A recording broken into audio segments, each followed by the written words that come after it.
Lord of Mysteries, capítulo 28. Ordem Secreta.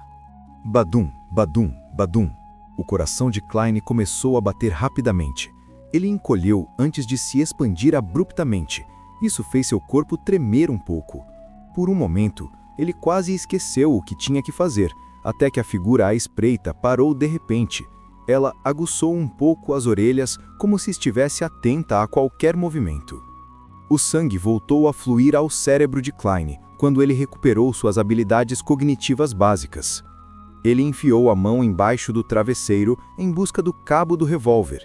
Ele sentiu a sensação firme, mas suave, enquanto se acalmava. Ele sacou o revólver lentamente e em silêncio, apontando para a cabeça do invasor. Para ser honesto, não tinha confiança em acertar o intruso. Embora já fosse capaz de atingir o alvo de forma estável durante a prática, uma pessoa em movimento e um alvo fixo eram completamente diferentes. Ele não era arrogante o suficiente para confundir os dois. No entanto, ele se lembrava vagamente de algo de sua vida anterior. A ideia geral era que uma arma nuclear exercia a maior força antes de seu lançamento. O princípio se mantinha em sua situação atual. A melhor dissuasão ocorre antes dele atirar. Como Klein não puxou o gatilho ou atirou às cegas, o intruso não poderia determinar se ele era ou não um novato completo, que tinha uma chance muito alta de errar. Suas preocupações e medos o fariam deliberar mais, restringindo-o. Em um instante, outro pensamento surgiu nele. Isso logo fez com que Klein se tornasse decisivo. Ele não era o tipo de pessoa que ficava mais calma diante do perigo. Em vez disso, já havia imaginado a situação quando enfrentou o observador, usando intimidação em vez de ataque. O Império de Amantes de Comida tinha um lema: onde houver precaução, não haverá perigo. Quando Klein apontou sua arma para o intruso, o homem magro congelou de repente, como se tivesse sentido algo. Em seguida, ele ouviu uma voz que escondia uma risada. "Boa noite, senhor." O homem esquelético juntou as duas mãos e seu corpo pareceu ficar tenso. Klein sentou-se no beliche de baixo, mirou na cabeça da pessoa com o revólver e tentou falar da forma mais calma e natural possível. "Por favor, levante ambas as mãos e vire-se. Tente fazer isso devagar. Para ser franco, sou muito tímido e fico nervoso com facilidade. Se você se mover muito rápido, eu posso ficar com medo e não posso garantir que não haverá uma situação em que eu atire. Isso é certo." O homem esquelético levantou ambas as mãos e as manteve perto da cabeça antes de virar o corpo pouco a pouco. A primeira coisa que apareceu foi um terno preto justo com botões elegantes. Em seguida, Klein viu um par de sobrancelhas grossas e afiadas. Os olhos azuis profundos do intruso não refletiam medo, mas fitavam Klein com a intensidade de uma besta feroz. Parecia que se Klein fosse descuidado por um segundo, a outra pessoa pularia para a frente e o despedaçaria. Ele apertou o punho da arma com força enquanto tentava parecer calmo e indiferente. Foi só quando o homem magro o encarou por completo que Klein apontou o queixo para a porta. Ele disse com suavidade: "Senhor, vamos levar isso para fora. Não disturbe os belos sonhos dos outros. Mantenha seus movimentos lentos. Ande devagar também. É uma cortesia básica para um cavalheiro." As pupilas frias do homem magro rolaram quando ele deu uma olhada em Klein. Ele continuou com as mãos levantadas enquanto caminhava lentamente para a porta. Sob a mira do revólver, ele girou a maçaneta e abriu a porta aos poucos. Quando a porta estava entreaberta, ele de repente se abaixou e rolou para a frente. A porta foi puxada por um vento forte e fechou com estrondo. Benson, que estava no beliche de cima, ficou agitado. Ele quase acordou atordoado. Nesse momento, uma melodia vagarosa e serena entrou de fora. Uma voz profunda e confortável começou a cantar. "Oh, a ameaça é de horror, a esperança de gritos vermelhos. Uma coisa, pelo menos, é certa, que esta vida voa. Uma coisa é certa, e o resto é mentira. A flor que uma vez floresceu tem uma morte eterna."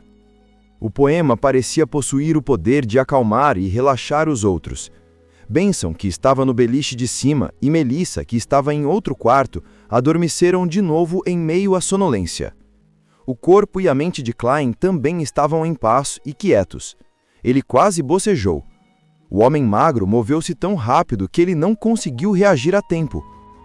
Olhando para a porta fechada, ele sorriu e murmurou para si mesmo: "Você não pode acreditar, mas puxar o gatilho não liberaria uma bola." A câmara estava vazia para evitar um tiro acidental.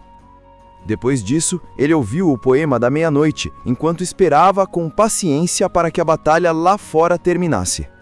Em 1 minuto, a melodia tranquila que se assemelhava ao reflexo do luar na superfície de um lago parou e a noite escura retomou seu profundo silêncio. Klein girou o cilindro em silêncio e afastou a câmara vazia enquanto esperava pelo resultado. Ele esperou inquieto por 10 minutos completos.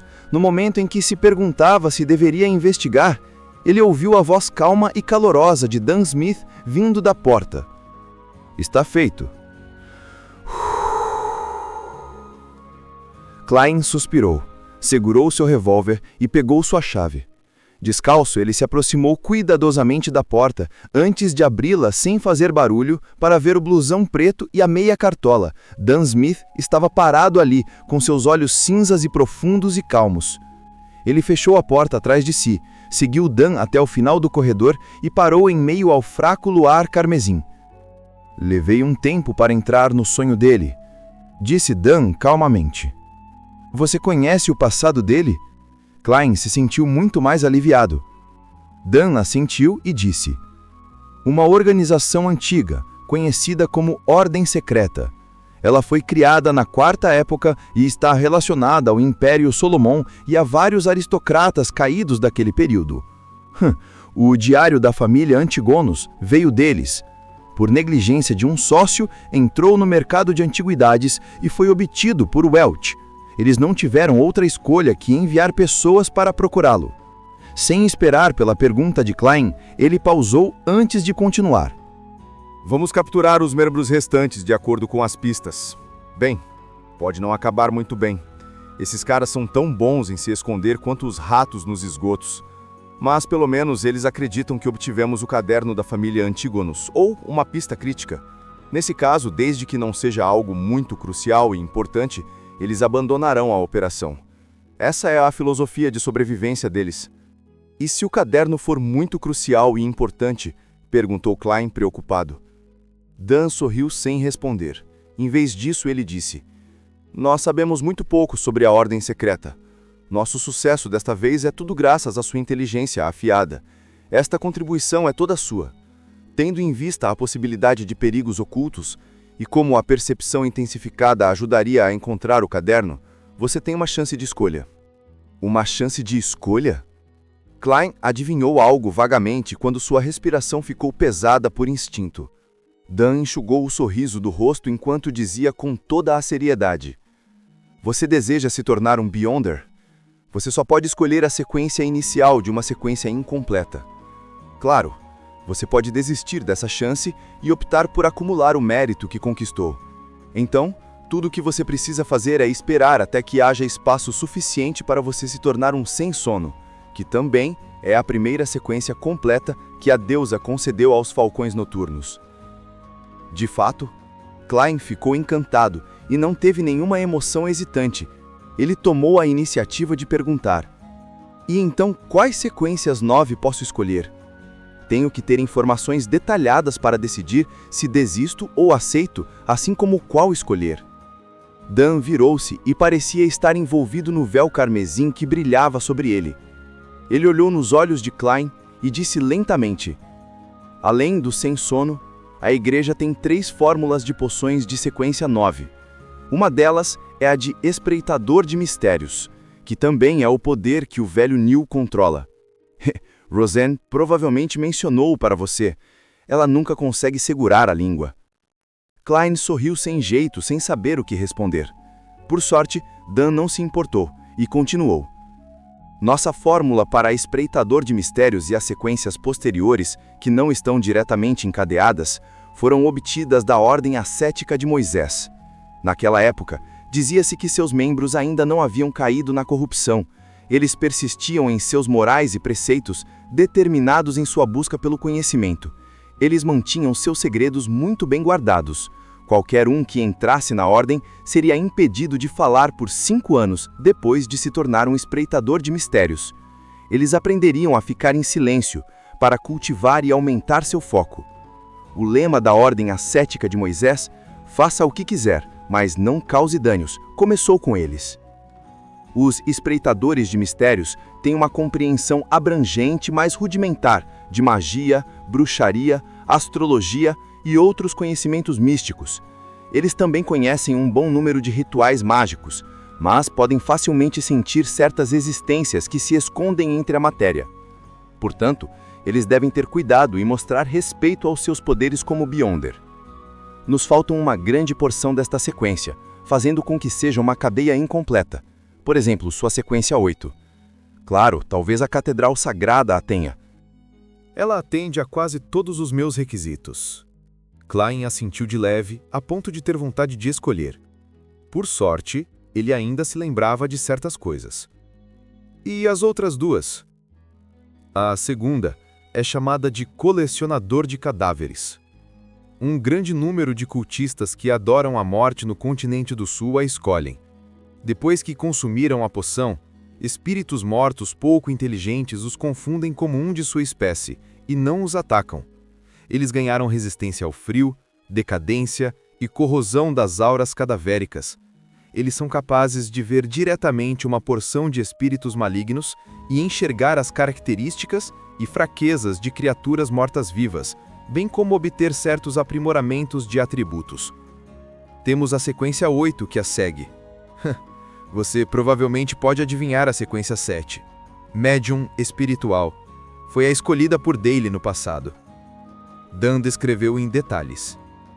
Médium espiritual parece misterioso e legal, mas o que eu mais quero é compreender o conhecimento do misticismo. Klein não interveio. Tudo o que fez foi ouvir em silêncio. Dan Smith olhou de soslaio para a lua carmesim e disse: Só temos a sequência 9 da terceira. Se a Catedral Sagrada tem o resto da sequência, não tenho certeza. Chama-se Vidente. Vidente? As pupilas de Klein se contraíram quando ele lembrou do remorso que o Imperador Rosel deixou em seu diário. Ele se arrependeu de não ter sido escolhido ser um aprendiz, um saqueador ou um vidente.